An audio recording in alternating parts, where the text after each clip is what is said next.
Indian institute of technology जैसी देश की नामी शैक्षणिक संस्थान से बीटेक ग्रेजुएट पूर्ण करने के बाद अक्सर कई लोग ऊंचे ओहदे पर नौकरी करना पसंद करते हैं, मगर वडोदरा के आईआईटी ग्रेजुएट विशेष शर्मा ने कच्ची घानी को प्रमोट करने का सपना संजोया और इसी वजह से आने वाले दिनों में 12 लाख की नौकरी का सर्जन होना है।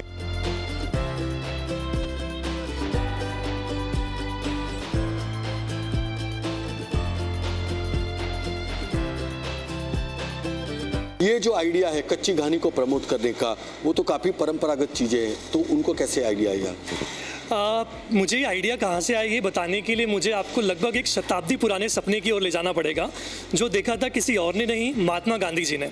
महात्मा गांधी जी के दिल के बहुत करीब थी दो चीज़ें, जिसमें एक था चरखा और दूसरी थी तेल निकालने की घानी। आखिर घानी क्या होती है? लकड़ी या पत्थर से जब पिसाई होती है मूंगफली की, कोकोनट की, तल की, तो जो तेल निकलता है वो सबसे शुद्ध रूप में तेल निकलता है। तो घानी क्या होती है? जिससे एकदम शुद्ध रूप में तेल निकले। तो महात्मा गांधी जी का ये सपना था और गांधी जी ये बोलते थे कि हमारे एक आत्मनिर्भर भारत की जो पूंजी है वो ये घानी ही है।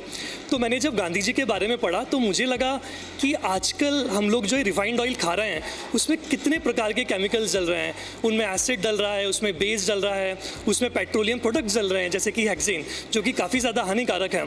तो क्यों ना हम लोग कच्ची घानी तेल को फिर से प्रमोट करें, उसको फिर से हम पुनर्जीवित करें।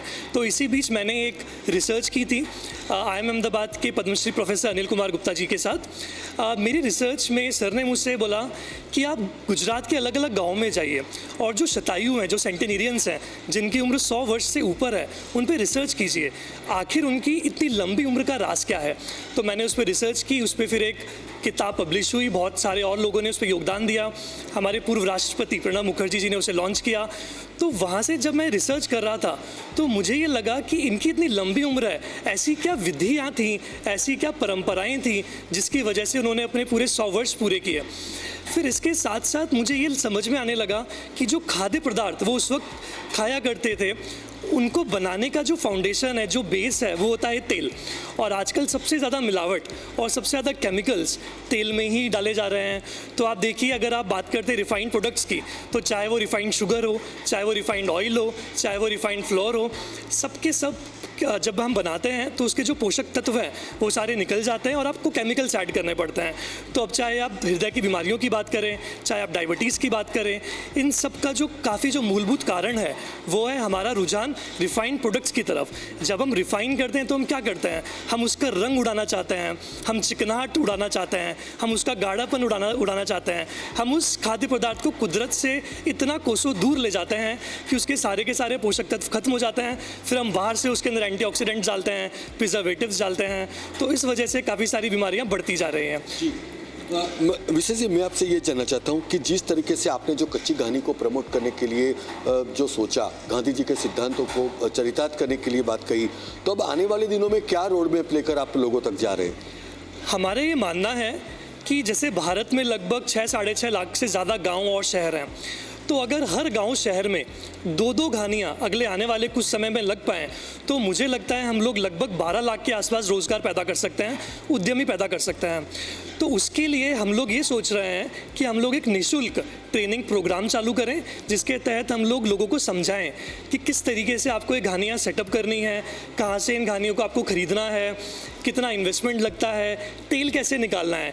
जैसे मैंने पूरा रिसर्च करके पता किया कि कौन से दाने का इस्तेमाल होना है, कितना मॉइस्चर कंटेंट होना है, किस तिलहन में कितना प्रेशर लगाया जाना है, कितनी देर तक घानी को चलाना है।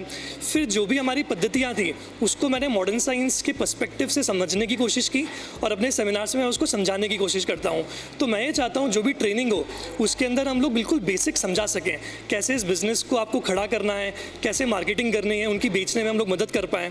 मान लीजिए जैसे मेरे पास अभी हैदराबाद से ऑर्डर आता है, दिल्ली से ऑर्डर आता है, तो जब मैं यहाँ से उसे सप्लाई करता हूँ तो मेरे मन में एक खटक सी होती है कि हैदराबाद में अगर ऑर्डर आया है, हैदराबाद से अगर एक ऑर्डर आया है तो क्यों ना हैदराबाद में ये घानी हो। अगर गोरखपुर से एक ऑर्डर आया है तो क्यों ना गोरखपुर में ये घानी हो। तो मैं कॉल करके बोलूँ कि भैया वहीं से ले लीजिए, तो यहाँ से मुझे नहीं भेजना पड़ेगा, वहीं से हमारा कोई भाई उसको सप्लाई कर सकता है। तो इस तरीके से हम लोग कार्बन फुटप्रिंट को भी कम कर पाएंगे और हम लोग डिसेंट्रलाइजेशन की तरफ जा पाएंगे।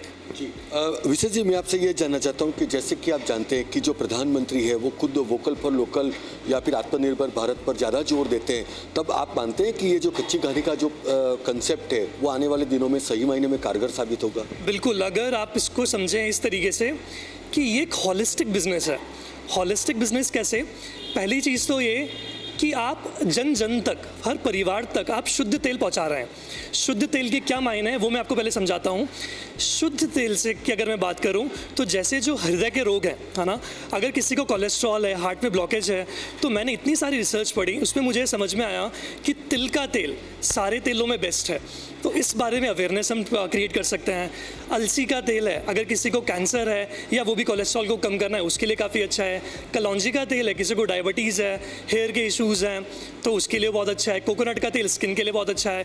तो इन सब चीज़ों में हम लोगों को अवेयर कर पाएँ, उनको हम बता पाएँ, तो ये एक बहुत ही इंपॉर्टेंट मुद्दा है। पहली चीज़ तो ये हो गई। दूसरी चीज़ क्या कि एक तो लोग बीमारी से बचेंगे और दूसरी चीज़ ये हुई कि तेल निकालने के बाद जो खली बचती है, जो ऑयल केक बचता है, वो हाईली न्यूट्रिशियस थिंग है। जैसे मूंगफली का अगर हमने तेल निकाल लिया तो क्या बचा? काफ़ी बड़ी मात्रा में प्रोटीन बचा, जो कि इतने सस्ते दाम में एनिमल फीड में और बाकी जगहों पे जाता है।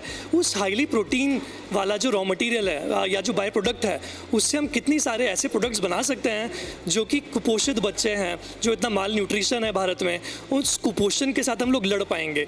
तो जैसे बादाम की खली है, तेल निकालने के बाद बादाम की खली बचती है, तो मुझे लगता है कि उससे कितना सारा हम कुपोषण भारत से ख़त्म कर सकते हैं।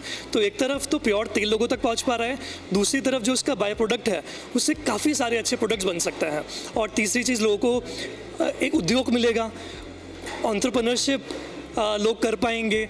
तो मुझे लगता है कि हर तरीके से एक हॉलिस्टिक बिजनेस की तरफ हम लोग आगे बढ़ पाएंगे।